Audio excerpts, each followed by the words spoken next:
one of the things that we've got connected to Work Proud and I, as we've done our research together is, and I've, as you probably might remember, is I've been a meeting and work researcher for 20 plus years. And so I really, really am riveted on what is it that brings people to the workplace, makes them give their all besides the paycheck. Okay, so I'm John Baker. I'm the founder, president, and CEO of D2L.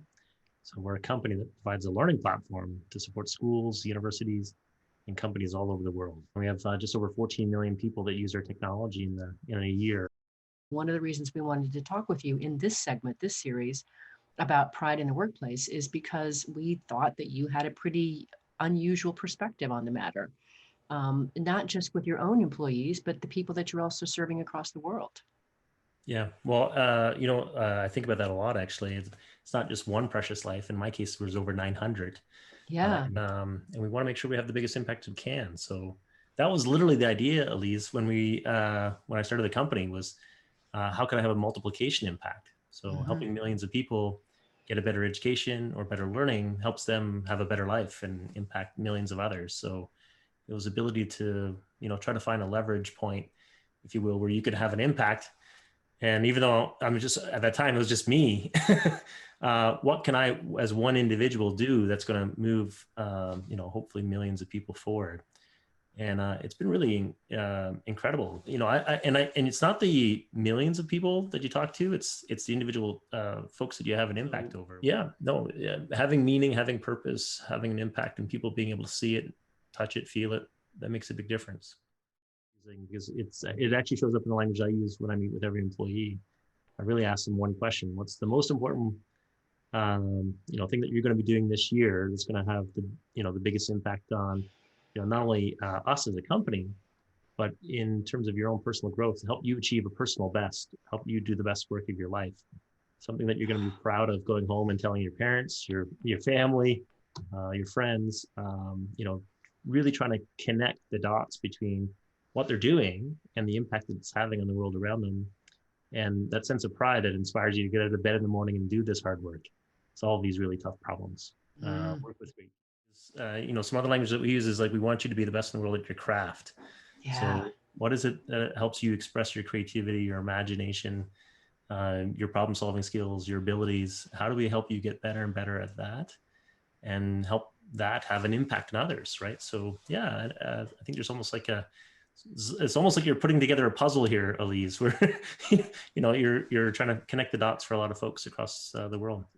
If we can bring our best self to work every day, then it has a big impact on the products we build, the services we provide, our ability to achieve our missions is a greater probability. But if folks are disengaged or they're not inspired to do their best work, they're really just trudging through the day, if you will. That's not a great outcome for anybody. They're not going to run through walls to solve really tough problems. At the end of the day, it's your people coming in and at the doors, or now virtually, that make all of the difference in terms of the performance of your company. No, I think you get real pride from you putting in your own personal best. And that personal best has an impact on others. I think it's that layering of these things that really makes a big impact.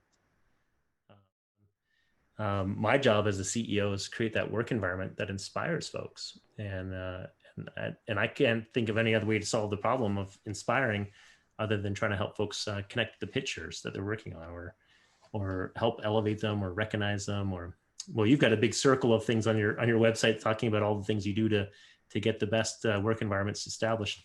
How do I foster as much of that as possible? But and as you know, I try to boil it down to like one or two key questions. Which is great. Well, I hope they see some of themselves in the work, right? So, Ooh. if it's something that really means a lot to them, it's a problem that really is one that they feel very passionate about solving. If they get to express a little bit of their creativity in putting together a solution, I think that connection between them and the work is probably one of the, I think, really critical variables, if you will. And that means you got to empower them. If you're making all the decisions, or you're trying to just plow an agenda forward, and you don't ask them to put a little bit of themselves into the work, then that's not gonna lead to the best outcomes. And it's also risky, right? Because you're you're not defining a very clear path. But in technology and software, it's never a clear path. There's Right. hundreds of ways to do certain things. So, being able to give them enough empowerment to be able to make a lot of these decisions, do their own research, build great solutions, get feedback, build empathy with users. All of these things go into helping them do their best work, if you will. Mm-hmm. We just did our employee engagement survey, and 97% of our employees believe in the values of the company, which Wow. is pretty. I think the other 3% just filled in the survey wrong. They might have got the axis on the Likert scale mixed up.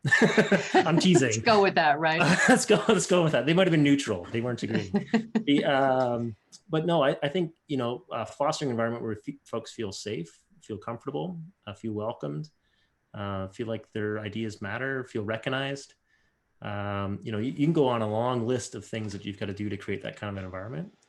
But at the end of the day, you as a leader need to lead by example and treat people the way that you want to be treated. You've got to win their hearts and minds. You've got to, do everything you can to be a talent magnet to pull the right folks into the organization. These leadership competencies are great for you to have, but it's also good to instill that in all the other leaders around the organization. And in our case, maybe something that's a little bit different than most is we actually think the leadership competencies apply to everybody. There's not a person in the organization that doesn't get measured against these leadership competencies, that doesn't contribute to them or feel like they're having an impact with the strategy.